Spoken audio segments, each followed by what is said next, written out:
네, 글로벌 증시 주요 이슈들 짚어보는 시간입니다. 한국경제TV 보도국 오상혁 기자와 함께하도록 하겠습니다. 안녕하세요. 네, 안녕하세요. 네, 오늘 주요 증시 호재, 악재로 나눠서 이슈들 살펴보도록 하죠. 네, 8일 글로벌 증시 미국의 어닝 시즌을 앞두고 조심스러운 움직임을 보였습니다. 먼저 마감한 유럽은 4분기 실적 실현에 따른 경계감과 주요 경제 지표가 엇갈리게 나오면서 혼조세를 마감했습니다. 프랑스가 소폭 상승세를 보인 반면 영국과 독일은 약보합을 기록했습니다. 유로존의 경기 신뢰 지수가 두 달 연속 호조를 보였지만 실업률이 또다시 사상 최대치를 경신했다는 소식에 별다른 힘을 쓰지 못했습니다. 뉴욕 증시는 장시작 전 세계 최대 종자기업인 몬산토가 깜짝 실적을 발표하며 다소 안도감을 줬지만 경계감을 완화시키기에는 역부족이었습니다. 해외 주요 이슈들 함께 살펴보시죠. 먼저 호재성 재료입니다. 하락세를 이어가던 유로존 경기 신뢰 지수가 최근 두 달 연속 상승하며 경기 주체들의 체감 경기가 회복되고 있다는 신호를 보내고 있습니다. 세계 2위 경제국인 중국의 경제 성장률이 7분기 연속 하락세를 멈추고 이미 성장세로 돌아선 것으로 관측됐습니다. 일본의 아베 신조 정권이 경기 부양에 총 20조엔을 쏟아붓기로 했습니다. 다음은 악재성 요인입니다. 시티그룹과 뱅크 오브 아메리카 등 대형은행 10곳이 비우량 주택담보대출로 촉발된 2008년 금융위기의 책임을 지고 최소 200억 달러를 물기로 당국과 합의했습니다. 독일의 11월 제조업 수주가 예상보다 큰 폭으로 감소했습니다. 독일의 제조업 경기 위축 국면이라는 우려가 번지고 있습니다. 유로존의 실업률이 지난해 11월 또다시 사상 최고치를 기록했습니다.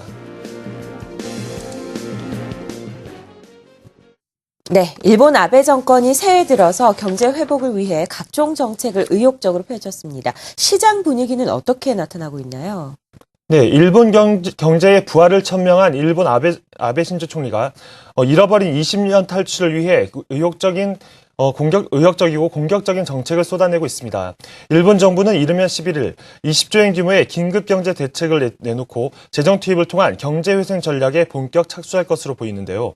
구체적으로 보면 민간 자금과 정부 자금을 합친 기금을 조성하고 기업들의 투자와 인수합병을 지원하는 자금으로 활용한다는 방침입니다. 국제협력은행도 2천억엔 규모의 기금을 마련하고 자국 기업의 해외 M&A에 자금을 대기로 했는데요. 이를 위해 일본 정부는 13조 1천억엔 규모의 추경 예산을 편성하고 건설국채 5조 2천억엔을 추가 발행할 계획입니다.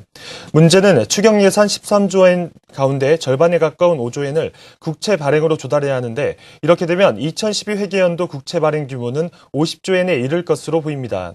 아베 정부는 민주당 정권이 재정 건전을 위해 설정했던 연간 국채 발행 한도 44조엔을 진작부터 무시하겠다고 공언해왔는데요.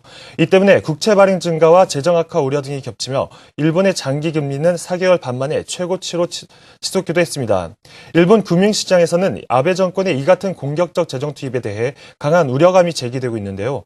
과다한 엔저가 수출 경쟁력에는 도움이 되겠지만 원전 가동이 사실상 중단된 상황에서 에너지값 상승이라는 큰 부담으로 이어질 수 있기 때문입니다. 이런 상황에서 소비세 인생이 실현되지 않을 경우 외국 투자자에 대한 신뢰 추락으로 이어져 투자자들이 일본을 빠져나가는 셀재팬 현상이 나타날 수 있다는 걱정도 나오고 있습니다. 미국의 월스트리트 저널도 아베 정권이 경기 부양을 위해 전례 없이 노골적으로 엔저로 밀어붙이는 것을 우려했습니다.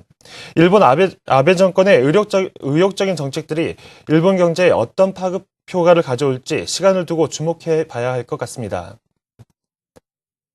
지금까지 글로벌 경제 주요 이슈였습니다.